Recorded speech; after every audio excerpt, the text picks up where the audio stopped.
لەگەڵ هاتنی جەژن مسلمانان دوای بە جێگەیاندنی پەرستشەکانیان جەژن دەکەنە دەرفەتێک بۆ گەردنئازایی و پتەوکردنی پەیوەندیە کۆمەڵایەتیەکان وەکو خۆیان دەڵێن گەرچی ئێستا جەژن وەکو سەردەمی باو باپیرانیان نییە و بەهۆی سەرقاڵی بە دنیاوە پەیوەندیە خێزانی و کۆمەڵایەتیەکان سارد بوونەتەوە بەڵام دەتوانرێت جارێکی دیکە جەژن و بۆنە ئاینیەکان مسلمانان لە دەوری یەکتر کۆ بکاتەوە.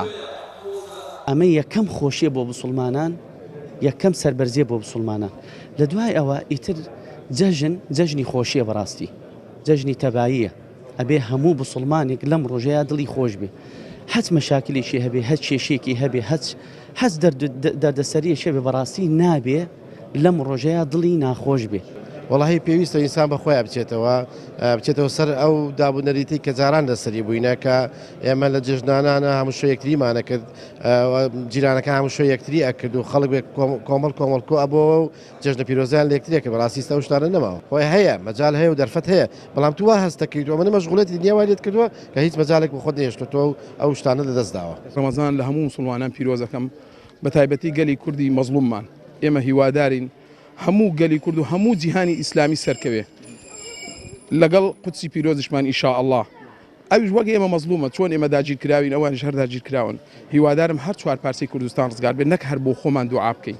هیوادارم ئەم ڕەمەزانە ببێتە ڕەمەزانی خۆشی و بەرەکەت بۆ هەموو گەلانی جیهان، هەموو گەلانی مسلمانان. لە مزگەوت و تاری جەژن مامۆستایانی ئاینی وێڕای ئامۆژگاری بۆ مسلمانان کە دروشمەکانی ئیسلام بەرز ڕابگرن بە پێویستیشی دەزانن ئیسلام و بۆنە پیرۆزەکانی بکرێتە دەرفەتێک تا بتوانرێت تەبایی و پێکەوە ژیان و برایەتی نێوان مسلمانان پتەوتر بکرێت. بۆیە جەژن بکەینەوە دەستپێکی ئاشبوونەوەی خێزانەکان، گەڕانەوەی خەڵک بۆ برایەتی، بۆ یەکڕیزی، بۆ تەبایی، چونکە ئیسلام هاتووە هەمان بێکەوە بژین، هەمان بێکەوە برابین. بۆیە لێرەوە پەیامی جەژن ڕادەگەێنین کە هەر کەسێک، هەر مسلمانێک، هەر خوشکێک، هەر برایە کە لەگەڵ برای لەگەڵ کەسی عاجزە ساردی هەیە بە ئەمە بکاتە دەستپێک بۆ ئەوەی کە ئەو پەیوەندی کۆمەڵایەتیە دووبارە دروست بکەینەوە لەسەر بنەمای ئیسلامی ئینشاءالله. الله ئەکبەر. جەژنی ڕەمەزان و قوربان لە دوای بە جێگەیاندنی دوو ڕوکنی ئیسلام دێت.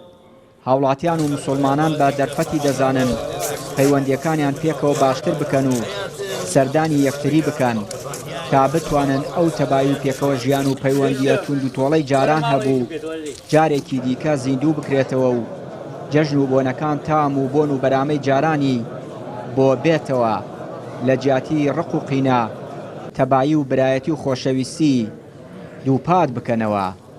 چیانووری کەناڵی پەیام، کەرکووک.